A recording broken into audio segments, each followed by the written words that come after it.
If you've ever been told your dog's dominant, like somehow they're trying to be the pack leader, this video's for you, because today I want to talk to you about it properly. You see, even in this day and age, the dominance idea is still costing dogs real welfare and still costing owners real money. So before addressing the issue, I'm going to tell you where the idea came from, why it's wrong, what people are actually seeing when they think they're seeing dominance, and what to do instead. It's not complicated, it's just been explained badly for such a long time.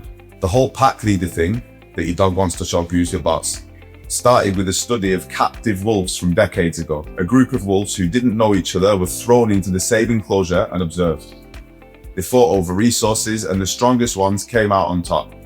And the researcher described what he saw as a hierarchy of dominant wolves and submissive ones. So that study became the template for how people understand wolf behaviour. From there, it leaked into dog training. The logic went something like this. Dogs evolved from wolves. Wolves operate in dominance hierarchies, therefore your dog wants to be the alpha. If you're not the alpha, your dog's going to fill that role. It sounds clever, it explains a lot of behaviour in a way that feels obvious. There's only one problem with it. It ain't true. Real wolves don't operate in that way at all. They live as family groups, parents and their offspring. It's cooperation, not constant competition. When someone tells you their dog's dominant, they almost never understand what the word actually means. What they mean is the dog does what they want more than what they're asked. The dog goes through the door first, the dog wants to sleep on the sofa, the dog ignores them in the park, the dog growls when they pick up the food bowl, the dog jumps on the kids when they come home from school, etc, etc. That's not a dog trying to take over the household. That's a dog who hasn't been taught what's expected, hasn't been given a reason to choose differently, or is communicating something they don't have any other way to say. Calling that dominant doesn't help you fix it. Actually points you in the wrong direction. Because if you believe that the dog's challenging your authority, you'll respond with a confrontation. And confrontation is the worst possible response to almost everything I'm about to describe. Let me walk you through what owners are actually seeing. Resource guide.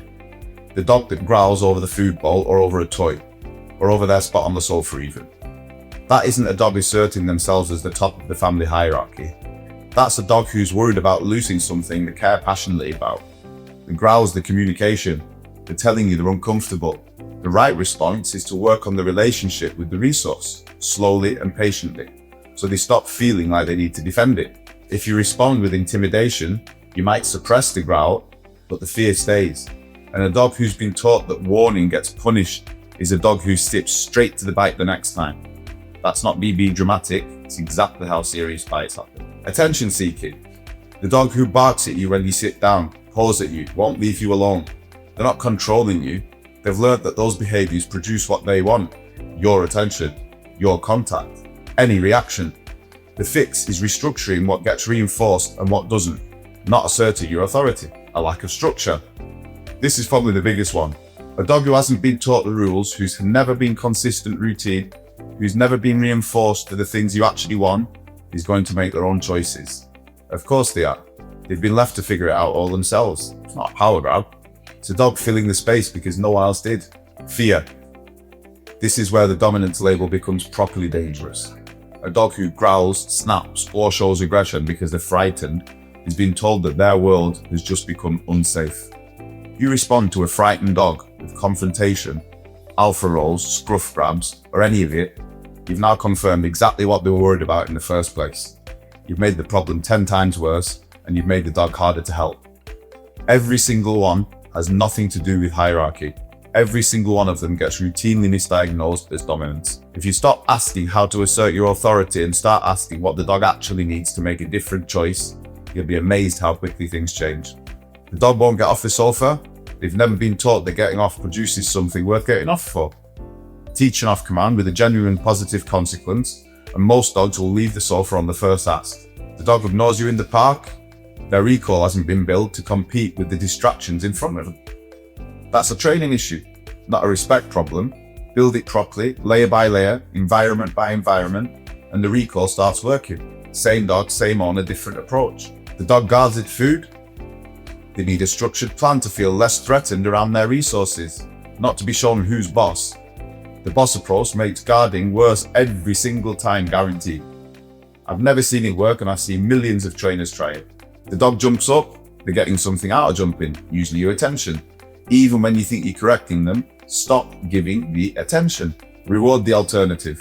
Behavior changes instantly. None of this requires you to be the alpha at anything. It requires you to be clear, consistent, and give your dog a reason to do what you're asking. Dogs are very smart. They do what works. If what works for them lines up with what you want, you've got a trained dog. If it doesn't, you've got a problem. That's the whole game.